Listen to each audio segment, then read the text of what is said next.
A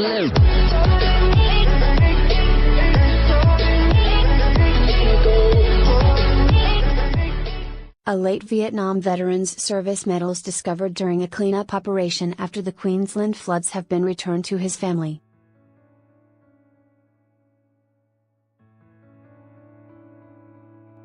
Thousands of Townsville homes and businesses were hit by floods in February, including Legacy, a charity that supports the families of deceased or incapacitated veterans.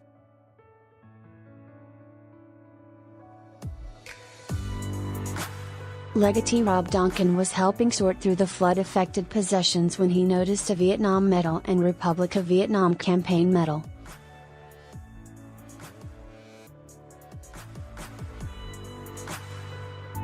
"I thought, well yeah, we're not throwing those out," Mr. Donkin said.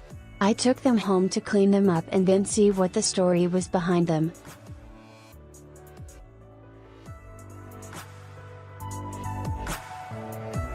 It is unknown how long the medals were in the safe, but Legacy staff and volunteers believe it had been at least a decade.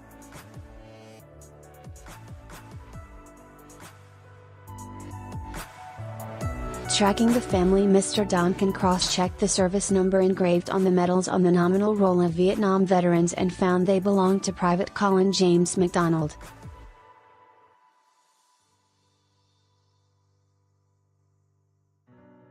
He was better known as Blue because of his red hair.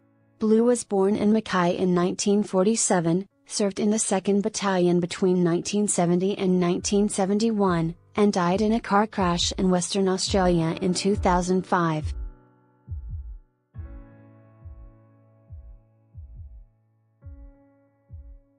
The search for Blue's family mobilized a sort of bush telegraph of ex-servicemen, with Mr. Donkin contacting one veteran, who contacted another, John Jock Cassidy.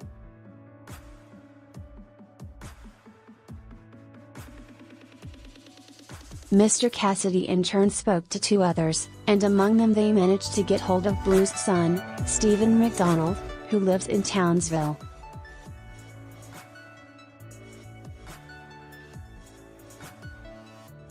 "Everyone else dug up the dots and I just connected them," Mr. Cassidy said.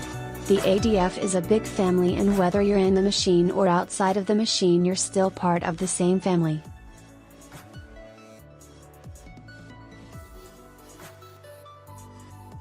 Window to the past: Mr. McDonald said he did not know a lot about his father before the medals showed up.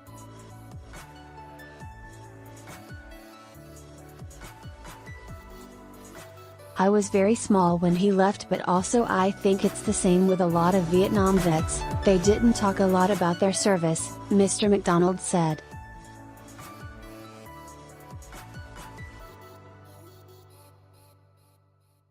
"I've since heard that when Dad returned home, there was no real celebration, or even an understanding.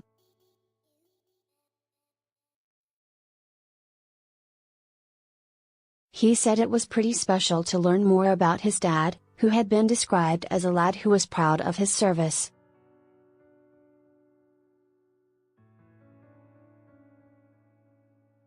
"I've spoken to a few of his friends since finding the medals who say he was a very loyal person," Mr. McDonald said.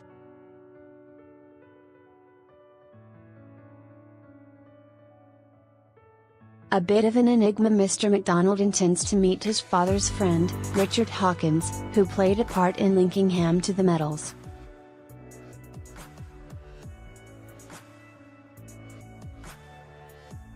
Mr. Hawkins said he was the best man at Blue's wedding, and was in and out of touch with him throughout his life.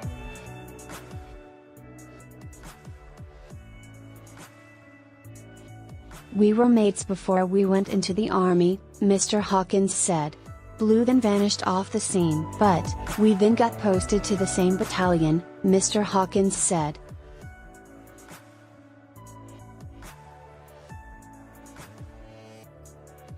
"He was probably a bit of an enigma. He was definitely a really likable rogue, he was just a scallywag."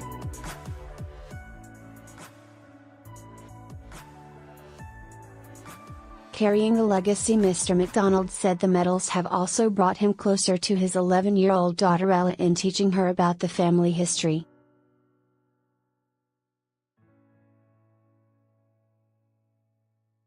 He said replica medals were ordered for Ella to wear in the Anzac Day March this year until the real ones turned up.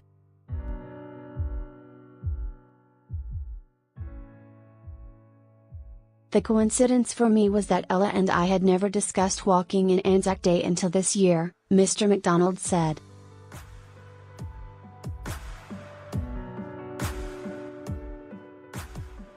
Ella said she felt proud of her grandfather, wanted to learn more about him, and looked forward to wear the real medals in the march.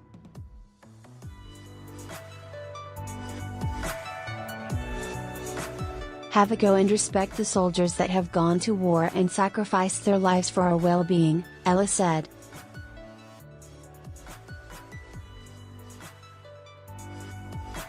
What happened to get the medals back to us is pretty cool. There are plans to get replicas of other medals Blue earned for Ella to wear next Anzac Day.